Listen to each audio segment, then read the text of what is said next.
Imagine a sky, not filled with the familiar twinkle of distant stars, but with silence. An unnerving, profound silence. This is the universe after the Great Galactic War, and Earth is the last planet standing. What would that even be like? Let's dive into this mind-bending what-if. For millennia, we've looked up at the night sky and wondered if we're alone. In this scenario, the answer is a heartbreaking yes. The war wasn't ours. It was a conflict of titans, of ancient civilizations whose power dwarfed our wildest sci-fi dreams. They wielded weapons that could extinguish suns, fracture space-time, and erase entire solar systems from existence. And we, on our little blue marble, were completely oblivious. We were the ants in a garden where giants were having a battle to the death. So how did we survive? Perhaps it was sheer, dumb luck.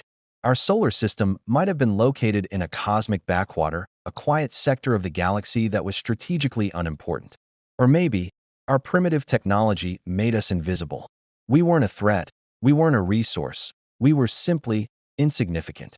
The warring factions might have swept past us without a second glance, like a person walking through a forest, unaware of the tiny mosses growing on the rocks.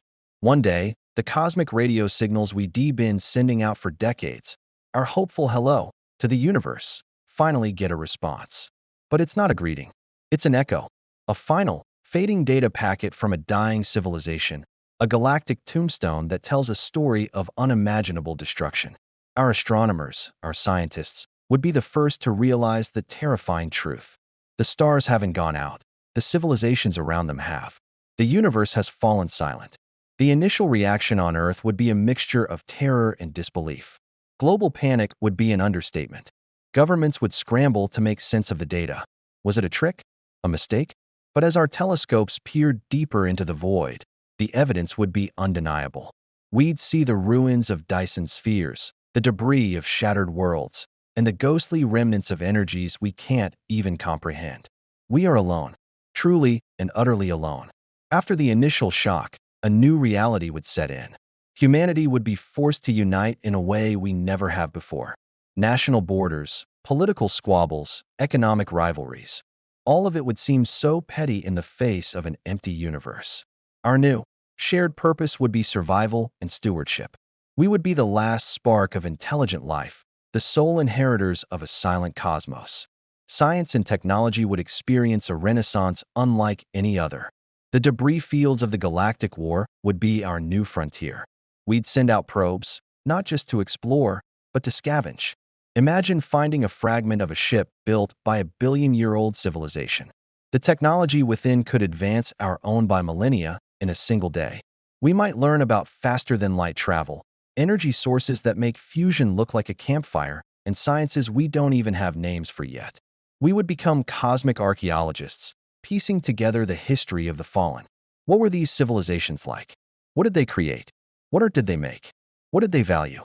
We'd find their digital libraries, their art, their philosophies. We would become the custodians of countless lost cultures, the keepers of their memory. It would be a sacred and heavy burden. The universe's last library, and we are its librarians. But this newfound power would also come with immense danger. What if we stumbled upon a doomsday weapon that wasn't fully decommissioned? A dormant piece of AI programmed for eternal war? The very technology that could save us could also be our undoing. Every discovery would be a roll of the dice. We'd have to tread carefully, learning from the mistakes of those who came before us, lest we repeat them and snuff out the last light in the universe. Society on Earth would transform. Our perspective would shift from planetary to cosmic. The question, what is our purpose, would no longer be a philosophical exercise. It would be the driving force of our entire species.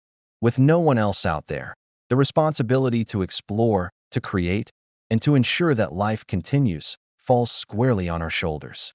We would eventually venture out, not as conquerors, but as gardeners. We might find barren worlds, once teeming with life, and begin the painstaking process of reseeding them. Using the genetic data recovered from the cosmic ruins, we might even be able to bring back echoes of what was lost.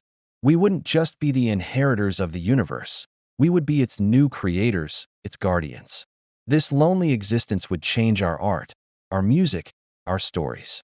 We'd write elegies for the fallen stars, compose symphonies of the silent void, and tell tales of the great civilizations we never met.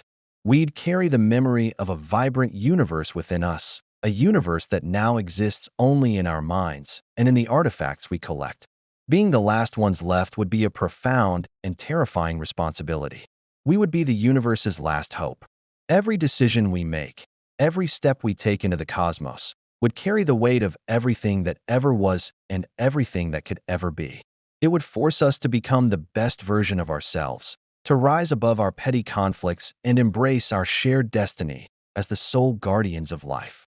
The night sky would no longer be a source of wonder about who might be out there, but a memorial, a constant reminder of our incredible fortune and our solemn duty. We would look at the dark, silent expanse and know that we are the light, the last, precious, flickering candle in an infinite darkness, and it would be our job to keep it burning for as long as we possibly can. What do you think? Would humanity be up to the task? Let me know your thoughts in the comments below. If you enjoyed this journey into the cosmos, make sure to hit that like button and subscribe for more deep dives into the unknown.